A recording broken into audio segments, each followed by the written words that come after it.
Join us for today's episode of the Utopian Realities Slope, Save Life on Planet Earth blog talk radio show, bringing you solution bearers with practical, proven, scientific ways to help you eliminate global level irradiation and extinction level threats from your body and bringing forward the means to restore and sustain global waters, air, soil, and sentient life. Welcome.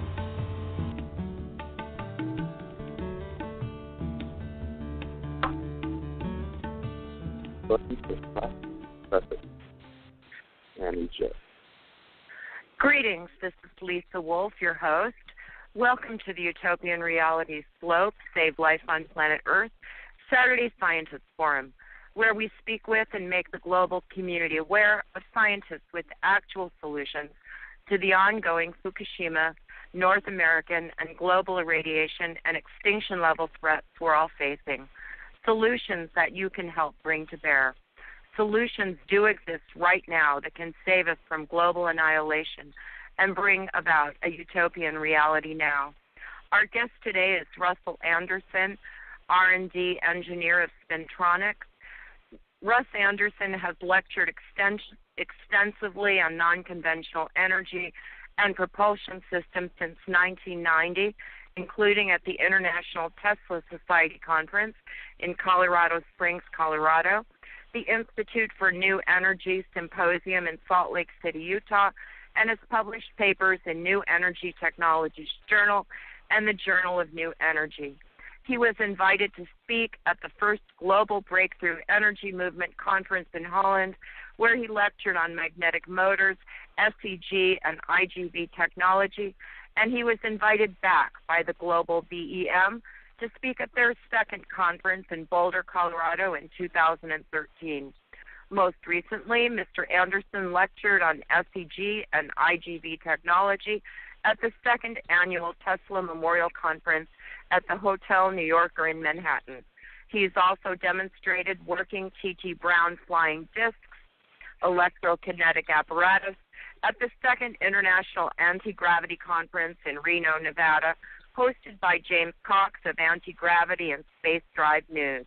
He wrote and presented a paper on anti-gravity technology, beam ship technology, a reworking of early 20th century discoveries, and presented a 3-meter diameter full-scale mock-up model of Searle inverse gravity vehicle, and lectured alongside Professor John R.R. Seal at the Tesla Tech Conference and Exposition in 2010, and has continued to address the Tesla Days Tesla Foundation conferences in Philadelphia regularly. In August of 2013, Anderson traveled with the STI team to Beijing, China, where he was in charge of operating and maintaining SEG demo equipment.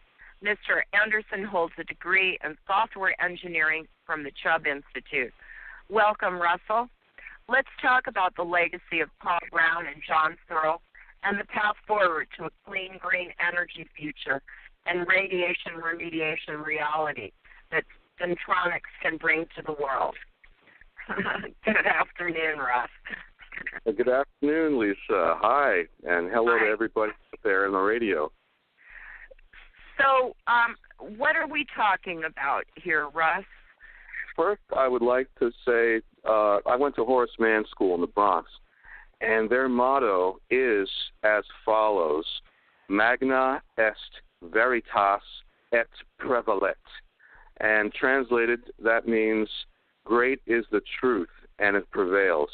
And that's our motto at STI/Spintronics, Inc., that, the truth is all we're about, and disseminating the truth and giving the truth to people so they can have it and have their own truth for themselves.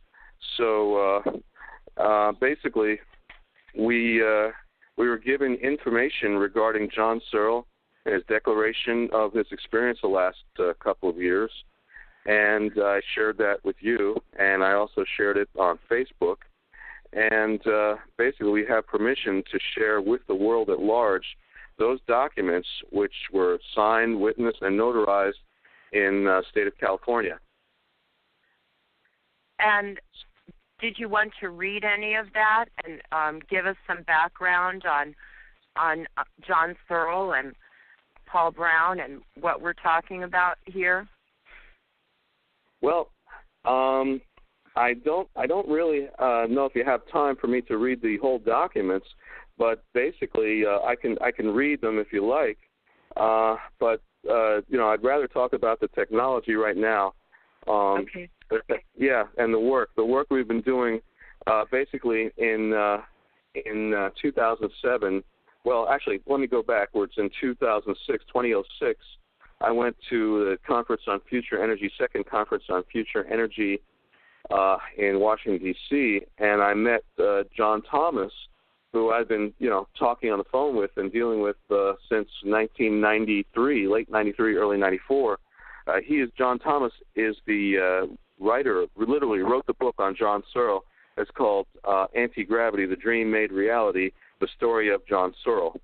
And basically it tells the story of John Searle and his birth and growing up in an orphanage and then, at age 14, and a whole bunch of jobs. Then at age 14, being employed at the Midlands, not the Midlands, that came later, at British Rewinds and Repairs Limited in London, and where he was allowed they had all the expensive equipment there, where he could do this thing that he dreamed about, build this thing that he kept talking about. And they said, well, put up or shut up, and he did.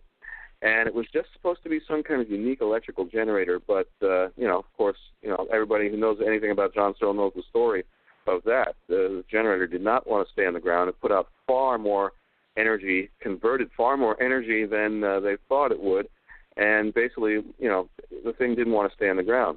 But anyway, I met John Thomas, who wrote the book on John Searle, Anti-Gravity, The Dream Made Reality, and Fernando Morris, who built a small mock-up, a powered mock-up model of a single plate and runner gyrocell. That's a ring and 12 rollers, SCG mock-up with magnets that aren't magnetized the right way, but just enough to show that, these rollers can stick to the plates, and then when energized, you put a voltage across that system, you get the rotation. Of course, that's what happens normally in the properly constructed and pressed SCG rings and rollers. You have electret effects. Electret is basically taking a semiconductor or non-conductor material and basically while it's in its molten state, shooting it, zapping it with high energy electrostatic energy, and then when it cools, it becomes the electrical analog of a permanent magnet. So you've got elements like nylon 66 and sulfur acting as electrets to give you a current flow through EMF through the unit, and of course current flow at right angles to a magnetic field produces a Lorentz force called rotation, and that's how we get our rollers rotating about our rings with no input save for those effects. And of course, once things start rotating, then we can put coils around it, and they cut lines. The magnetic fields cut those, or the coils rather, cut those lines of magnetic force and produce electricity in the conventional manner. When overloaded, this device becomes repelled by the Earth because it takes on a like charge from the rim. The Earth's surface is negative charge, and it's billions and billions of volts. We feel nothing because of the bird on the wire effect, basically. But if you match that charge, you can see if you match that charge, you will be basically thrown off the Earth with incredible force. These things have broken 60-ton tethers, 3 60-ton tethers. Weight is not a factor. It's repulsion, and on board the 42 built and constructed craft, they were built from 1952 or 53 to 1974 or 73. Basically, you have 1/2 G onboard gravitation. So it's not like our present-day spacecraft or space stations where you have you're just floating around in microgravity. You have gravity. You're drawn to the deck of the ship, but it's 1/2 G. So if you weigh 200 pounds, you only weigh 100 pounds on board the energized disk, the Searle disk, when it's overloaded and superconducting. And there's been a lot of new work that's come out recently on Spintronics and what's really happening at the quantum level with electrons and charge carriers. And what's going through the SEG is boson pairs, Cooper pairs, not your normal fermion current that bounces around all over the place causing heat. Because of the SEG, the elements that are used in the SEG, and you need at least 4, those electrons can't bump around and create heat. So the more you draw from it, the electrons actually, or the boson pairs, I should say, actually cool the unit. And a whole bunch of units were built first at British Rewinds and Repairs. They were financed by the late George Haynes, who was dying of cancer, and then later by a consortium of 13 elderly gentlemen who basically they wanted to do this work for a hobby. They didn't want to worry about taxes and the rapacious nature of British taxes at that time, and they paid for these discs to be built. And the P11 was a really great one. That was first launched June 30th of 1968, and as soon as it was launched, and just with a touch of control, radio control, they were controlled with 30-meter band ham radio control, very powerful military surplus.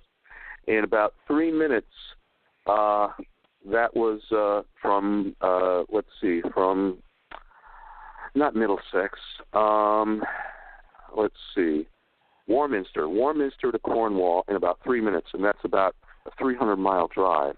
So, yeah. Wow, that's outrageous. Yeah, amazing. Just a touch of control off at the, faster than a speeding bullet, literally, with no inertia. Everything within the force field is, every atom of payload and ship is going at the same rate. There's no freight cars effect of being pushed along from a point of propulsion on the craft, as you have with all our other forms of internal combustion-powered apparati and vehicles. This is pure motion. In fact, electrogravitic propulsion, and I've built many electrogravitic propulsion devices based on the work of T.T. Brown.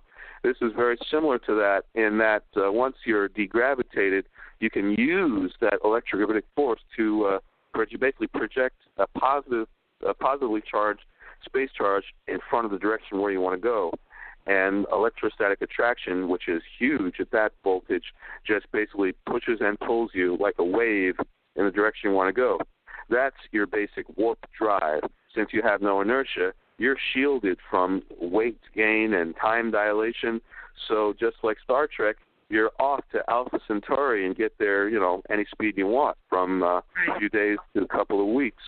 And when you get there and get back, your friends and relatives won't be any older than you. Right.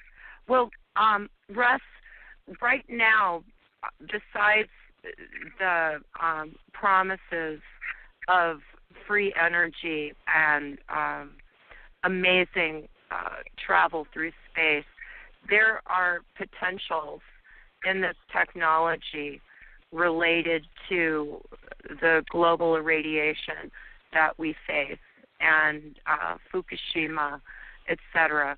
Could you talk about that a little bit and what could be done with Spintronics technology and the legacy of John Searle and Paul Brown, and which also builds on the work of Tesla, does it not?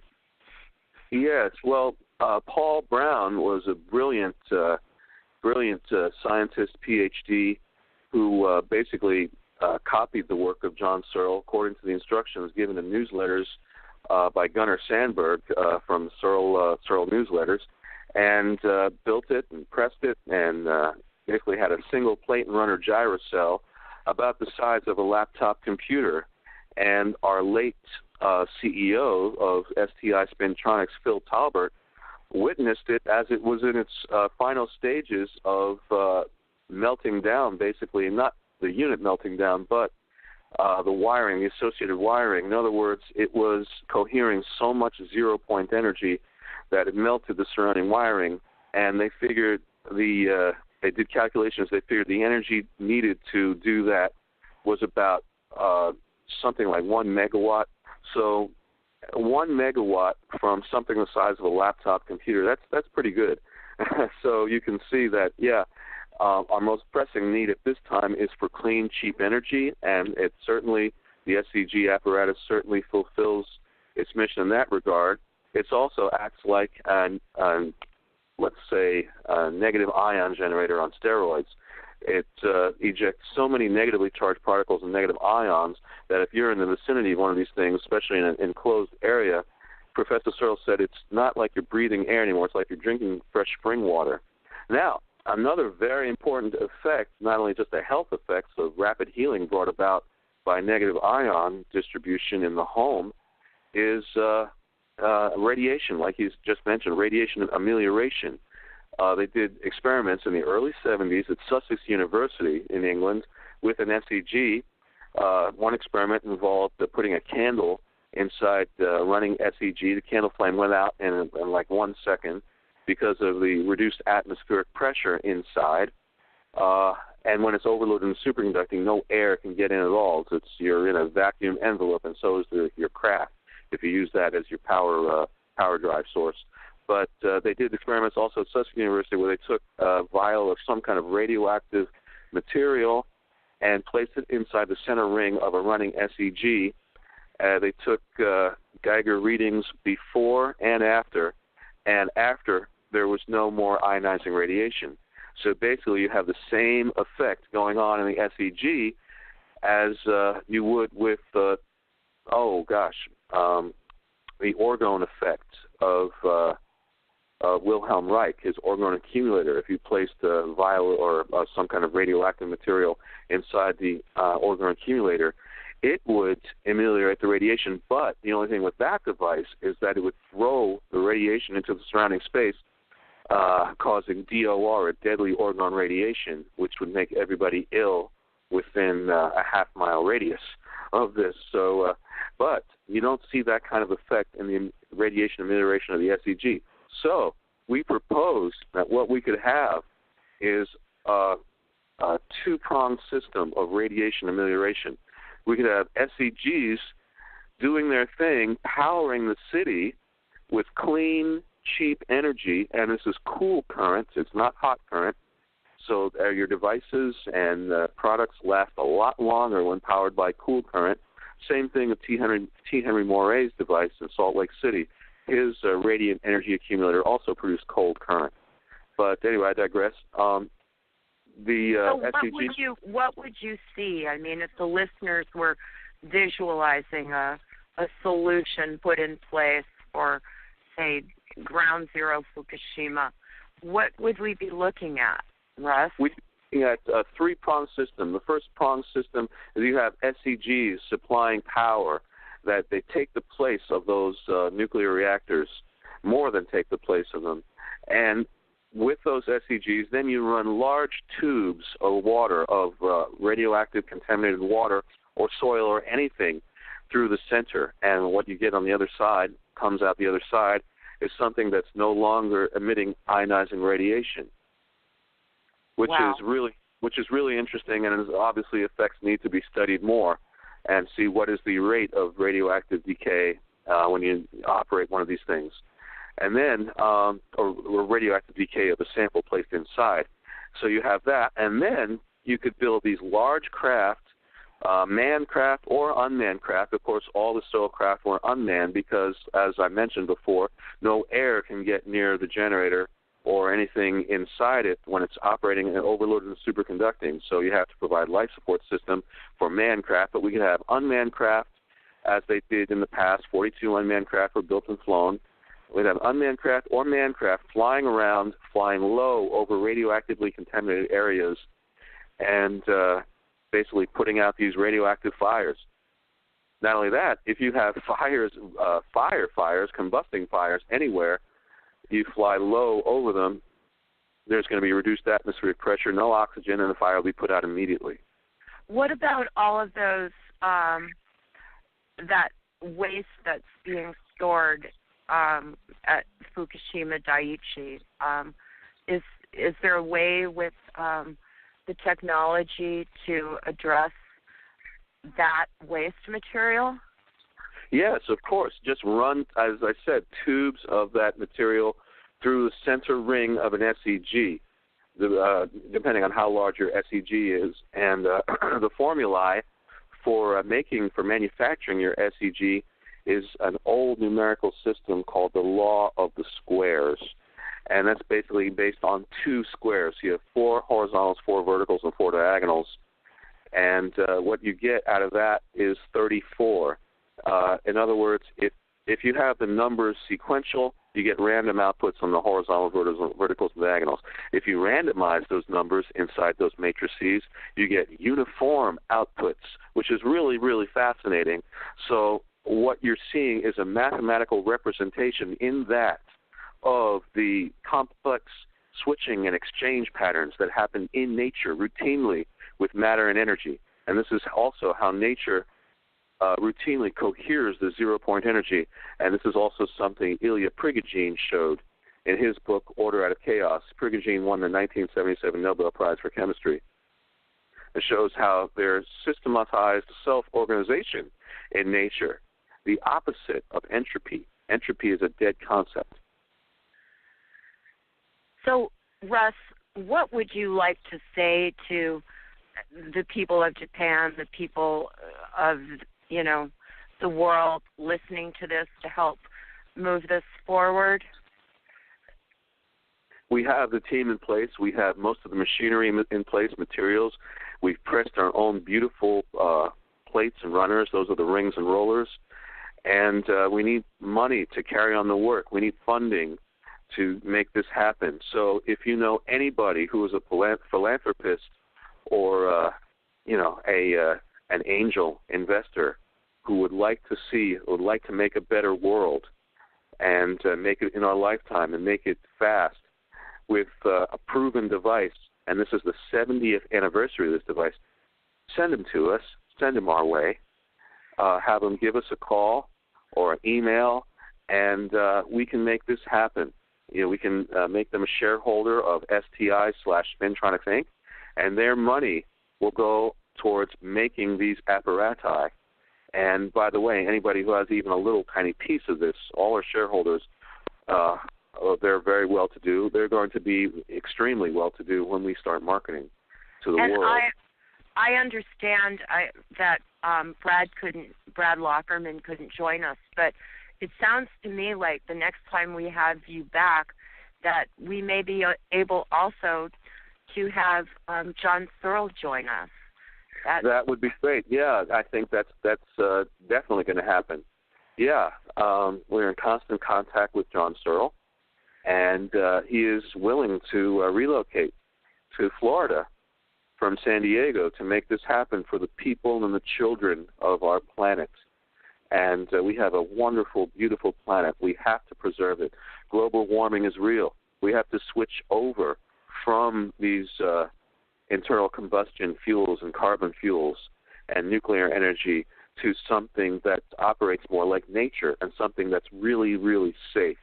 And this is one of the safest ways of cohering the zero-point energy, and that zero-point energy that is surrounding you right now, 1 cubic centimeter of it contains more energy than 10 to the 94th grams of solid material if that material were converted instantly to 100% energy. That's the kind of energy we're talking about. That is in the vacuum. I highly recommend late Dr. Brian O'Leary's book, Miracle in the Void. Is a book and DVD called Miracle in the Void. The miracle in the void is the vacuum, the zero-point energy that's just waiting for mankind to tap, just as nature does. And one of the greatest tappers, John Searle, is the godfather of free energy, is the SEG/STG for Spintronic Generator. And John Searle is a living legend. You can't talk to Thomas Townsend Brown. You can't talk to Nikola Tesla. You can't talk to Albert Einstein, but you can talk to John Searle. He's a free man again for the first time in 2.5 years, and he's got millions, billions of adoring fans just waiting all around the world to talk to him and help make this happen. We need investors. We can make this happen. John Searle wants to make this happen. Now we can make this happen. The only thing separating us from a beautiful future that's clean and wonderful, cheap energy, clean, cheap energy, radiation amelioration, pollution amelioration, global warming amelioration, and the key to the stars, a whole civilization in one device. Wonderful. Wonderful, Russ. So the next time we have you on, we'll see if we can bring John Searle as well. Listeners, please visit spintronicsgenerator.com for more information and to learn how you can help bring the Spintronics solution to bear and to learn how to be... It's spintronicgenerator.com, no plural. Spintronicsgenerator.com. Yeah, just want to make sure that everybody gets to the right site. Yeah. Yes. And to learn how to become part of the Utopian Reality Slope mission, contact whitebuffalonation@gmail.com and visit wbnslope.weebly.com and our White Buffalo Nation Facebook page, and support the Slope mission at gofundme.com/slope, including putting funding towards the Spintronic project. Join us tomorrow, May 22nd at 2 p.m. Pacific Standard Time, when our guest, Fabri Oren, will share the details of the radiation bioremediation you can benefit from with Folium PX. And now for a real treat, please enjoy our closing song, Afghanistan, by Spintronic scientist Russell Anderson. Okay, here we go.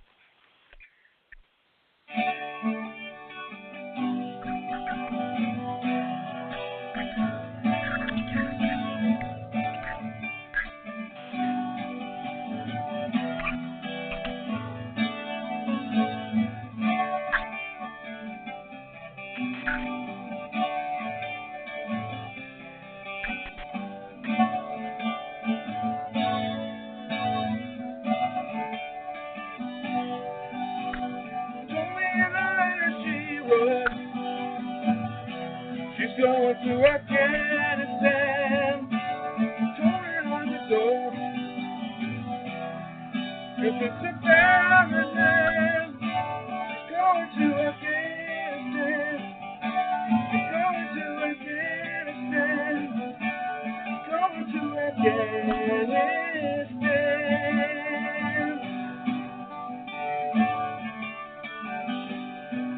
Well, she joined us right out of high school. Didn't know the golden rule. Her mama was so very sad. Her papa was so very mad. And she told me in a letter she wrote, she's going to Afghanistan. Told her not to go, 'cause it's a barren land. Going to Afghanistan. She's going to Afghanistan. She's going to Afghanistan.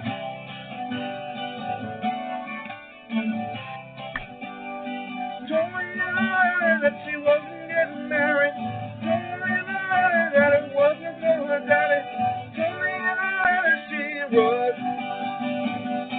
she's going to Afghanistan. I told her not to go,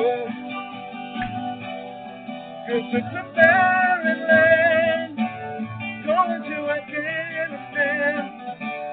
Going to Afghanistan. Going to Afghanistan.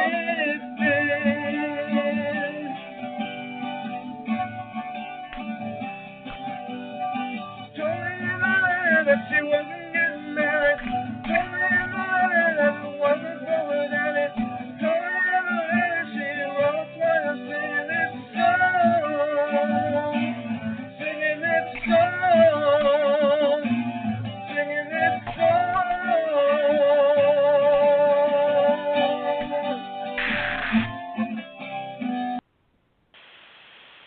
Thanks, everyone, for joining us. Together, let's save life on planet Earth. That's yours, mine, and all of ours, on and in the land, waters, and air. Thanks for joining us. Till next time, this is Lisa Wolf for Slope, Save Life on Planet Earth. And Russ, we'll do this again, and hopefully next time, listeners, we'll have John Searle with us as well. Thanks, Russ. Thank you. Thanks to you, to our listeners also. Okay. Everyone, be well. Save life on planet Earth together. It takes all of us.